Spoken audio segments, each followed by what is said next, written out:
أعوذ بالله من الشيطان الرجيم.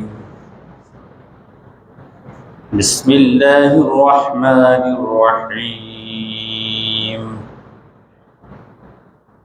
قد نعلم إنه لا يحزنك الذي يقولون فإنهم لا يكذبونك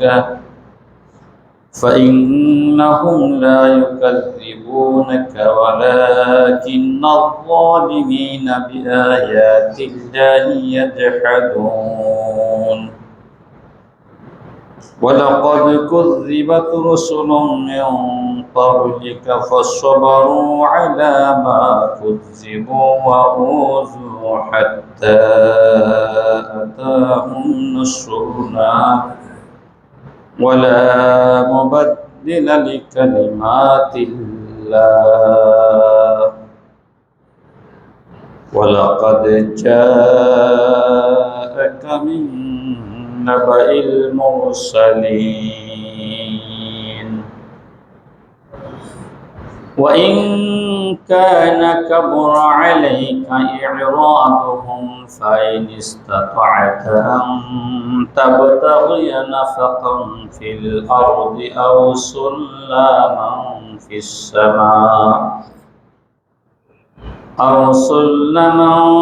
السماء فتأتيهم بآية ولو شاء الله لجمعهم على الهدى فلا تكونن من الجاهلين. আলহামদুলিল্লাহ, আমরা আজ সূরা আল-আনআমের 33 থেকে 35 নম্বর আয়াত পর্যন্ত আপনাদের সামনে তেলাওয়াত করেছি। সূরা আল-আনআম পবিত্র কোরআনুল কারীমের 6 নম্বর সূরা, 165টি আয়াত এবং 20টি রুকু রয়েছে। মূলত এই আয়াতগুলিতে নবীকে সান্ত্বনা তথা মুসলমানদেরকে সান্ত্বনা প্রদান করা হয়েছে। কাফেরদের যে জেদি আচরণ, কটুকারিতামূলক যে আচরণ, তা তুলে ধরা হয়েছে এবং ধৈর্যের শিক্ষা দেওয়া হয়েছে, সবরের শিক্ষা এই আয়াতগুলিতে আল্লাহ তাআলা দিয়েছেন। রাসূলুল্লাহ সাল্লাল্লাহু আলাইহি ওয়াসাল্লাম তার যে মাক্কি জীবন অনেক কষ্টের জীবন, নবুয়তের 30টি বছরের 13টি বছর তিনি মক্কায় কাটিয়েছেন। এই 13 বছরের মোট 4টি পর্যায় আছে। রাসূলুল্লাহ সাল্লাল্লাহু আলাইহি ওয়াসাল্লাম যখন তার উপর ওহী নাজিল হওয়া শুরু করলো, তিনি নবুয়ত প্রাপ্ত হলেন। নবুয়ত প্রাপ্ত হয়ে তিনি প্রকাশ্যে দাওয়াত দেননি। কৌশলের কারণে তিনি কি করেছেন, প্রথম 2 বছর তিনি গোপনে দাওয়াত দিয়েছেন।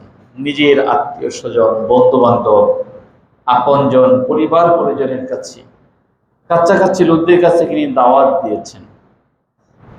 এরপর যখন আল্লাহর পক্ষ থেকে নির্দেশ আসলো, ফাস্তা'তিমা তুমার, হে নবী, আপনাকে যে বিষয়ে নির্দেশ দেওয়া হয়েছে এগুলি প্রকাশ্যে মানুষকে জানিয়ে দেন। এরপর তিনি প্রকাশ্যে দাওয়াত দিতে শুরু করলেন।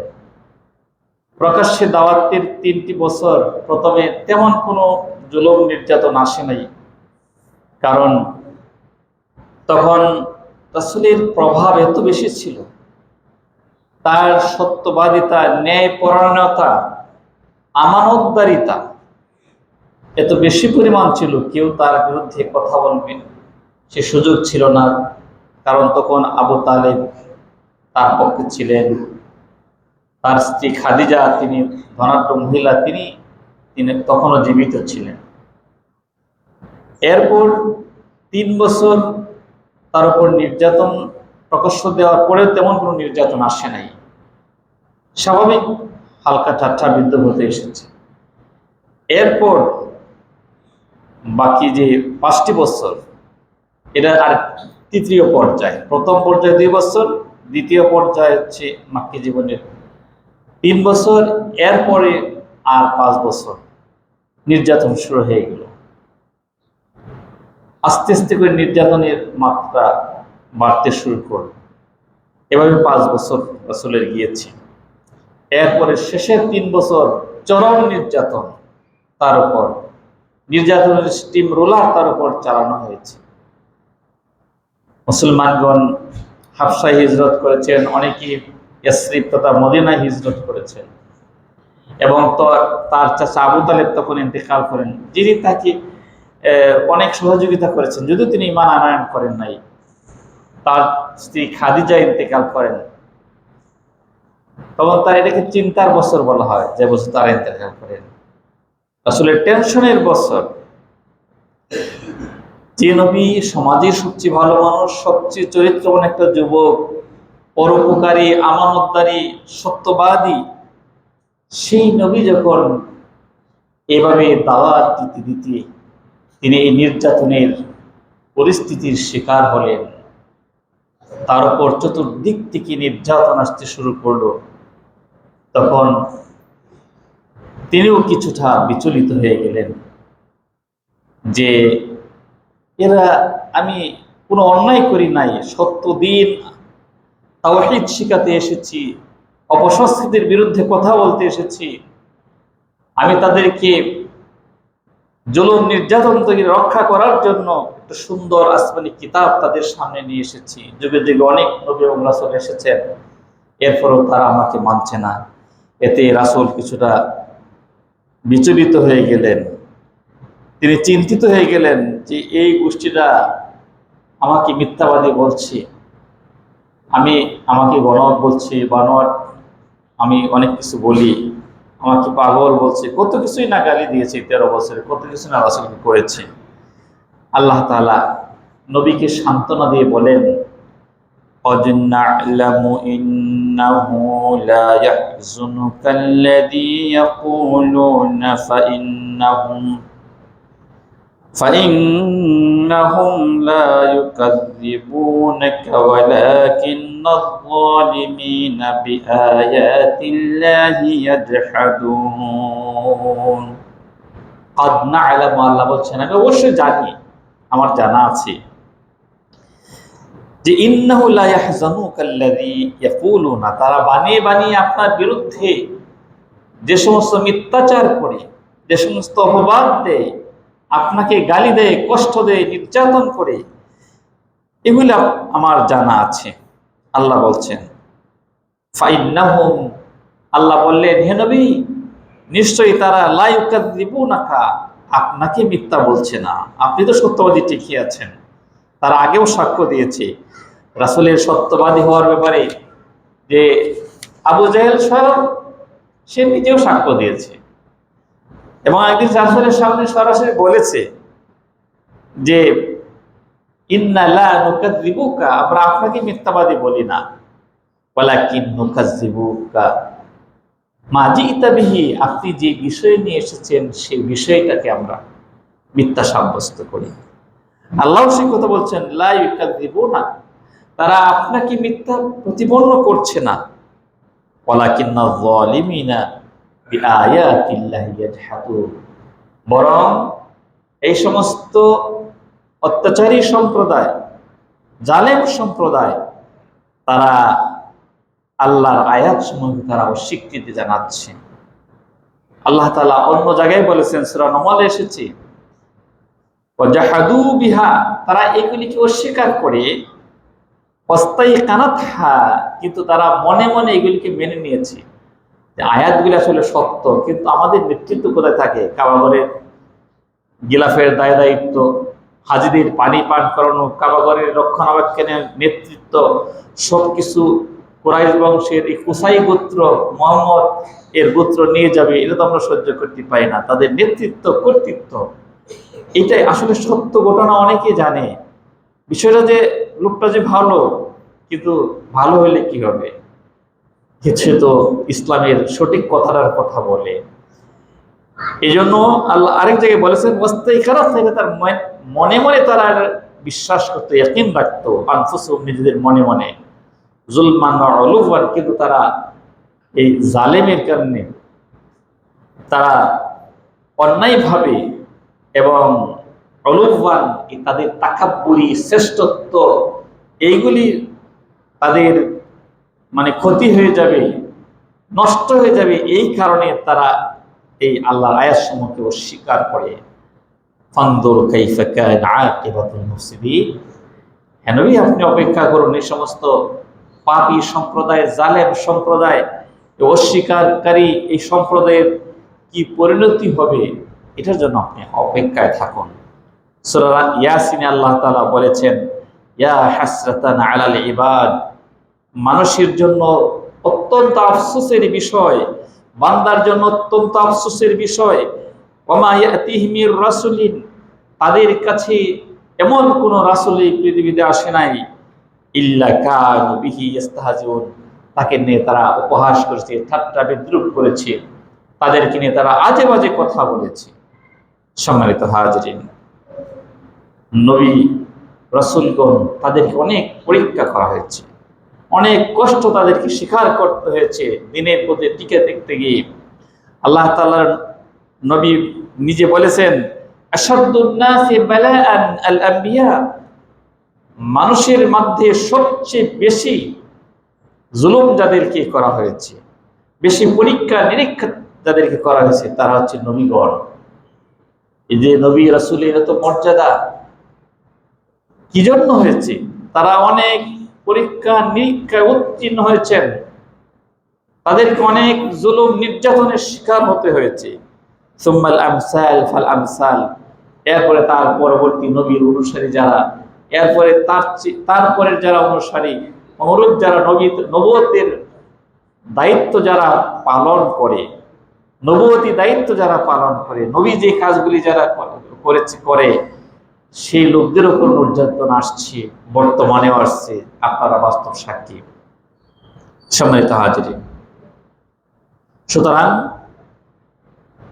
ইসলামের প্রতি যারা টিকে থাকবে কিয়ামত পর্যন্ত, সুম্মাল আমসাল ফাল আমসাল, এই হাদিসের অন্তর্ভুক্ত, এরকম জুলুম নির্যাতন আসতেই থাকবে। এখানে আফসোস করার কোনো কিছু নেই। আমরা জানি হযরত নূহ আলাইহিস সালাম, তিনি ৯৫০ বছর পর্যন্ত তিনি দাওয়াতি কাজ করেছেন, কিন্তু বেশি সংখ্যক মানুষ তার দিনে আসে নাই। অল্প সংখ্যক লোককে তিনি দিনে আনতে পেরেছেন, তিনি প্রত্যাখ্যাত হয়েছেন সমাজ থেকে, তার দাওয়াত কেউ গ্রহণ করে নাই। কত পরিশ্রম তিনি করেছেন, ৯৫০ বছর তিনি দাওয়াতি কাজ করেছেন। আমরা জানি জাতির পিতা ইব্রাহিম আলাইহিস সালাম, ইব্রাহিম খলিলুল্লাহ, তাকে কত কষ্ট দেওয়া হয়েছে নমরুদের পক্ষ থেকে, তাকে অগ্নিকুণ্ডে নিক্ষেপ করা হয়েছে, তার স্ত্রীকে নিয়ে তাকে বিভিন্নভাবে কষ্ট দেওয়া হয়েছে, তিনি সফর করতেছিলেন। এরপরে আল্লাহ তাআলার পক্ষ থেকে আরো অতিরিক্ত পরীক্ষা তার জন্য এসেছে, তার ছেলে কোরবানি করার নির্দেশ আল্লাহ তাআলা তাকে দিয়েছেন।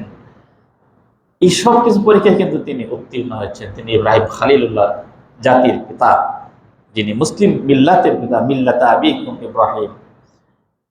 এভাবে আমরা জানি যে হযরত মূসা আলাইহিস সালাম, ফেরাউনের সাথে তার কত না দ্বন্দ্ব হয়েছে।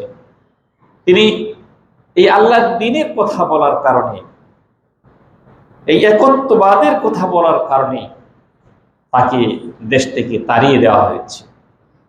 তিনি নদী পার হয়ে চলে যাবেন, যাওয়ার কোনো রাস্তা নাই, বিশাল সাগর।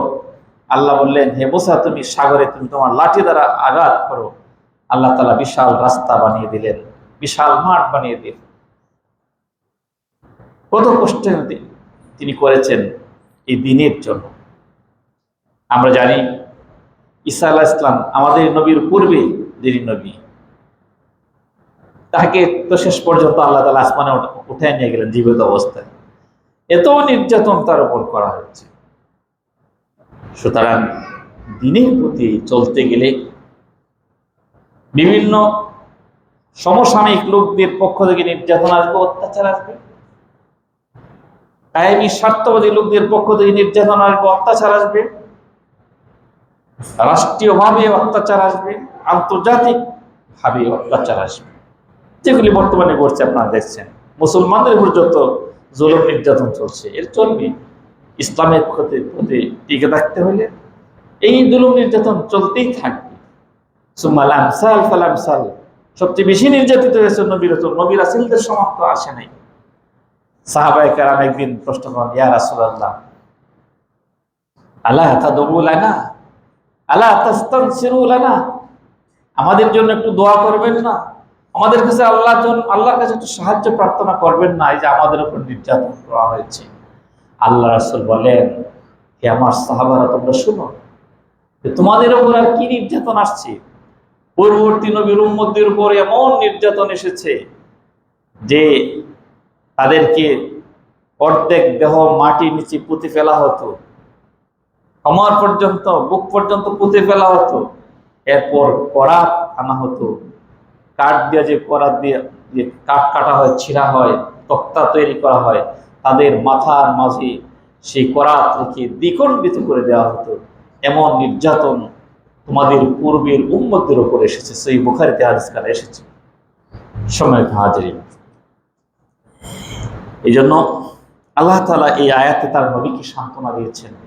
তার নবীকে সান্ত্বনা দেওয়া মানে হচ্ছে কিয়ামত পর্যন্ত যারা নবীর মত অনুসরণ করে, নবীর আদর্শকে অনুসরণ করে চলবে, তাদের সকলের জন্য এই আয়াতে সান্ত্বনা রয়েছে। আল্লাহ তাআলা আরেকটু বললেন এরপরে যে ওয়ালাকাদ কুযিবাত রুসুলুম মিন ক্বাবলিকা ফাসসাবারু আলা মা কুযিবু ওয়া উযু হাত্তা আতাহুম নাসরুনা ওয়ালা মুবাদদিলা লিকালিমাতিল্লাহ ওয়ালাকাদ জাআকা মিন নাবাইল মুরসালিন। এখানে নবীকে আরো সান্ত্বনা দিলেন আল্লাহ, যে এই যে আপনাকে মিথ্যা প্রতিপন্ন করা হচ্ছে, এরকম মিথ্যা প্রতিপন্ন পূর্ববর্তী অনেক নবী রাসূলকে করা হয়েছে। মিন ক্বাবলিকা, আপনার পূর্বে যারা এসেছে, ফাসসাবারু, তারা ধৈর্য ধারণ করেছেন। দিন থেকে কেউ বিচ্যুত হননি, কোন নবী রাসূল দিন থেকে সরে যাননি, তিনি কুফরের দিকে ফিরে যাননি, তাওহীদের উপর তিনি, আল্লাহর একত্ববাদের উপর তিনি সুপ্রতিষ্ঠিত থেকেছেন। ফাসসাবারু মা কুযিবু, তাদেরকে যে মিথ্যা বলা হয়েছে এই ব্যাপারে তারা সবর করেছেন, ধৈর্য ধারণ করেছেন। ওয়াউযু, এবং তাদেরকে কষ্ট দেওয়া হয়েছে ঠিক, শেষ পর্যন্ত কষ্ট সহ্য করতে করতে শেষ পর্যন্ত আতাহুম নাসরুনা, আমার সাহায্য তাদের কাছে এসেছে। ওয়ালা মুবাদদিলা লিকালিমাতিল্লাহ, আল্লাহর কালিমাকে কেউ পরিবর্তন করার নেই। আল্লাহ যেটা নির্ধারণ করে রেখেছেন, আল্লাহ যা কিছু করতে চেয়েছেন, এটা পরিবর্তন পৃথিবীতে কেউ করতে পারবে না। কিন্তু কারো ক্ষতি করার ইচ্ছা করলে কেউ তাকে উপকার করে রক্ষা করতে পারবে না। তিনি যাকে উপকার করেন, দুনিয়ার সমস্ত মানুষ যদি একত্রিত হয়, তার কোনো ক্ষতি সাধন করতে পারবে না। এই আয়াতের আরেকটা ব্যাখ্যা হচ্ছে, এই ইসলামের পথে চলতে হলে এই যে জুলুম নির্যাতনের শিকার হতে হবে, সেখানে ধৈর্য ধরার প্রয়োজন রয়েছে। এটা আল্লাহর, এটা অবধারিত একটা বিধান, এই বিধানকে পরিবর্তন করতে পারবে না। এরা আপনারা বাস্তব সাক্ষ্য, যারা ইসলামের প্রতি চলছে তাদের উপর বেশি নির্যাতন যুগে যুগে হয়ে আসছে, সকল নবী রাসূলের উপর হয়েছে, এখনো বর্তমানে চলছে। তাওহীদবাদীদের উপর সকল আল কুফরু মিল্লাতুন ওয়াহিদা, সমস্ত কুফরি শক্তি তারা একত্রিত হয়েছে ইসলামকে ধ্বংস করার জন্য। মৌলবাদী সাজিয়ে, বিভিন্ন নাটক সাজিয়ে ইসলামপন্থীদেরকে, তাদেরকে নষ্ট করে দেওয়ার জন্য চক্রান্ত যুগে যুগে হয়েছে, এখনো চলছে। এই জন্য আল্লাহ তাআলা বলেছেন যে এই রাস্তায় আসতে হলে এই কাজ করতে। অন্য জায়গায় আল্লাহ আরো বলেছেন, আম হাসিবতুম আন তাদখুলুল জান্নাতা ওয়ালাম্মা ইয়াতিকুম মাসালুল লাযীনা খালাউ মিন ক্বাবলিকুম মাসাতহুমুল বা'সাউ ওয়াদ-দাররাউ ওয়া যুলজিলু হাত্তা ইয়াকুলার রাসূলু ওয়াল্লাযীনা আমানু মা'আহু মাতা নাসরুল্লাহ আলা ইন্না নাসরাল্লাহি করিব। তোমরা কি আপনি ধারণা করেছ যে আন তাদখুলুল জান্নাতা, তোমরা এমনিতেই হাসতে হাসতে জান্নাতে প্রবেশ করবে। এই জান্নাতের রাস্তা এত সহজ না, এটা কণ্টকাকীর্ণ, এটা ফুল বিছানোর কোনো রাস্তা নয়। এই রাস্তা চলতে গেলে অনেক জুলুম, নির্যাতন, কষ্ট স্বীকার করতে হয়। ওয়ালাম্মা ইয়াতিকুম, আর তোমাদের কাছে আসবে না মাসালুল্লাযিনা খালাউ মিন ক্বাবলিকুম, তোমাদের পূর্বে যে সমস্ত জাতি অতিবাহিত হয়েছে তাদের উপর যেরকম জুলুম নির্যাতন এসেছে সেটা তোমাদের উপরেও আসবে। মাসাতুমুল বাসা, তাদেরকে অনেক অভাব অনটন সহ্য করতে হয়েছে, ওয়াদ-দাররাউ, অনেক কষ্ট নির্যাতন সহ্য করতে হয়েছে, অনেক জুলুম তাদেরকে সহ্য করতে হয়েছে। ওয়াজুলজিলু, এমনকি তাদেরকে প্রকম্পিত হতে হয়েছে, তাদেরকে দেশান্তরিত করা হয়েছে। হাত্তা ইয়াকুলার রাসূল, এমনকি ওই যুগের রাসূলরা বলতো, ওয়াল্লাযীনা আমানু মাআহু, এই রাসূলদের সাথে যারা ঈমান এনেছিল তারাও বলতো, মাতা নাসরুল্লাহ, কখন আল্লাহর সাহায্য আসবে। আলা ইন্না নাসরুল্লাহি করিব, হে নবী আপনি জেনে রাখুন নিশ্চয় আল্লাহর সাহায্য অনেক নিকটে, যদি আপনারা ধৈর্য ধারণ করতে পারেন, সত্যের প্রতি অবিচল থাকতে পারেন। এই বছর এই নির্বাচনের কথাই বলি, যে মানুষ বলে যে ভোট তো দিয়েছে একটি দলকে, ইসলামের পক্ষের শক্তিকে মানুষ ভোট দিয়েছে, কিন্তু কোনো এত আসলো, রেজাল্ট তো আরেক অন্যদিকে চলে গেছে। এগুলি এগুলি ইমানি দুর্বলতা। এখানে আল্লাহর কোনো কল্যাণ আছে? আল্লাহ এখনো চান নাই। আল্লাহ চান আরো পরে তাদের দায়িত্ব, যোগ্যতা, যতটুকু যোগ্যতা অর্জিত হবে, আরো ধৈর্য ধারণ করতে হবে, আরো নির্যাতনের শিকার হতে হবে। এরপরে অনেক পরীক্ষা নিরীক্ষার পর আল্লাহ তাআলা দায়িত্ব দিবেন। এরপর আল্লাহ বলছেন, وَإِنْ كَانَ كَبُرَ عَلَيْكَ إِعْرَاضُهُمْ فَإِنِ اسْتَطَعْتَ أَنْ تَبْتَغِيَ نَفَقًا فِي الْأَرْضِ أَوْ سُلَّمًا فِي السَّمَاءِ فَتَأْتِيَهُمْ بِآيَةٍ وَلَوْ شَاءَ اللَّهُ لَجَمَعَهُمْ عَلَى الْهُدَى فَلَا تَكُونَنَّ مِنَ الْجَاهِلِينَ। রাসূলকে লক্ষ্য করে আল্লাহ বললেন, ওয়াইন কাবুরা আলাইকা ইরাদুহুম, তারা যে আপনাকে উপেক্ষা করছে, আপনি এত কষ্ট করে দাওয়াত দিচ্ছেন, 13টি বছর কাটিয়েছেন, এরপরেও তারা আপনাকে গ্রহণ করছে না। শেষ পর্যন্ত রাসূলকে তো দেশ থেকে তাকে হিজরত করতে হয়েছে, এমন পরিস্থিতির শিকার হয়েছে। এই মুখোমুখি পরিস্থিতিতে আল্লাহ তাআলা তার নবীকে সান্ত্বনা দিয়ে বলছেন, এবং তার নবীকে কিছুটা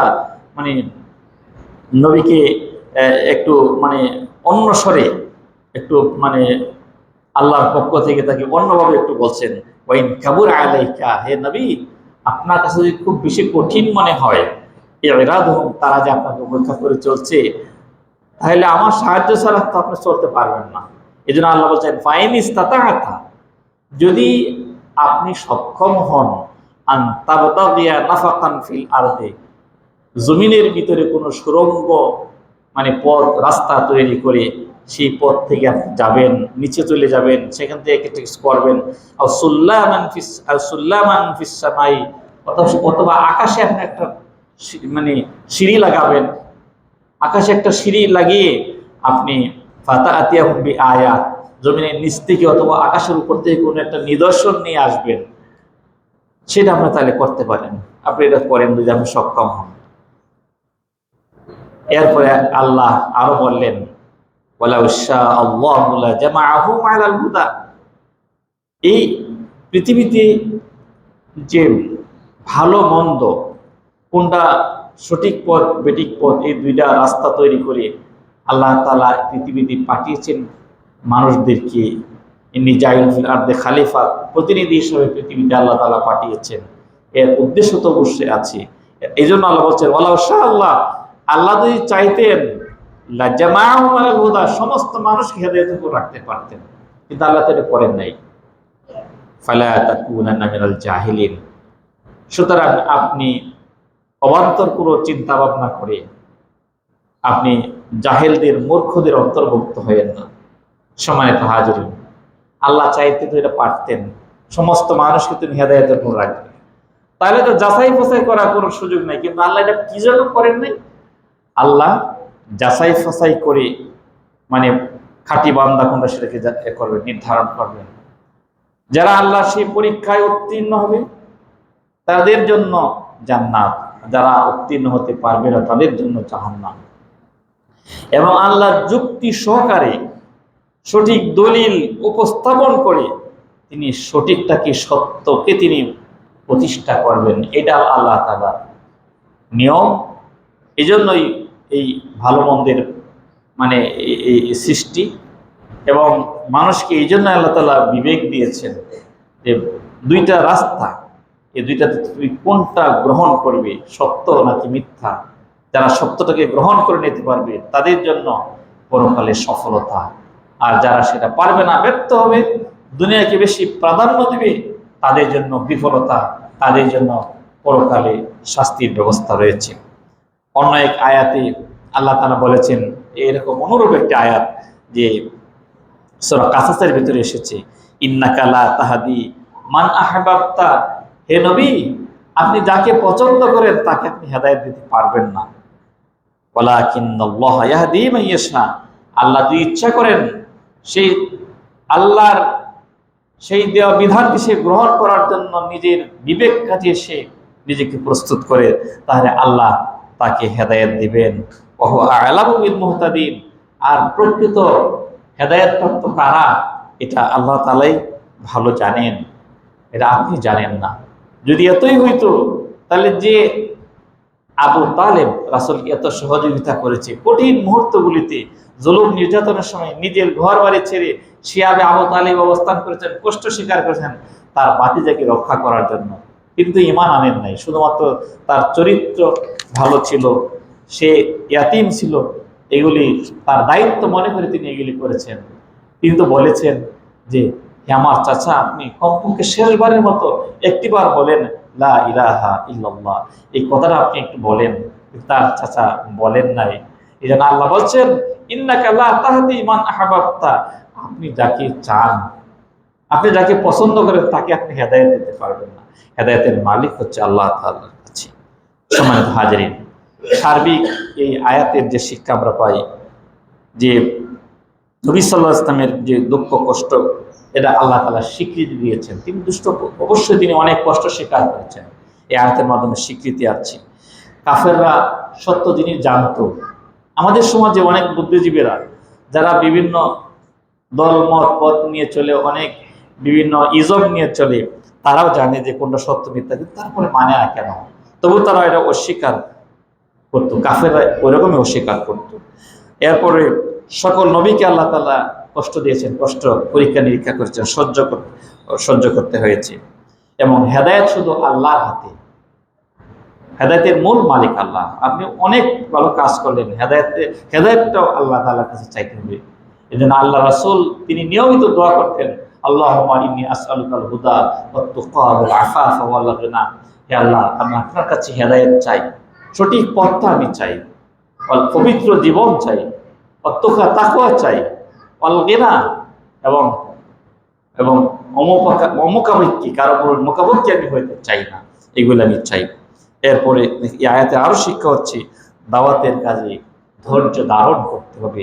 দিন প্রচারের কাজে ধৈর্য ধারণ করলেই পরে রিজাল্ট আল্লাহ তাআলার হাতে। অবধারিত নাসরুম মিনাল্লাহি ওয়া ফাতহুন করিব, আল্লাহর সাহায্য এবং বিজয় অনেক নিকটে। ওয়াবাশশিরিল মুমিনিন, আল্লাহ বলছেন হে নবী আপনি মুমিনদেরকে আপনি সুসংবাদ দান করুন। আল্লাহ সুবহানাহু ওয়া তাআলা আমাদের সকলকে দ্বীনের প্রতি, দ্বীনের প্রচারের প্রতি, প্রসারের প্রতি, কোরআনের প্রতি যাতে আজীবন কিয়ামত পর্যন্ত টিকে থাকার তৌফিক দান করেন, সেই তৌফিক কামনা করি। ওয়া সাল্লাল্লাহু তাআলা আলা খায়রিল খালকি মুহাম্মাদ ওয়া আলা আলিহি ওয়া সাহবিহি আজমাইন।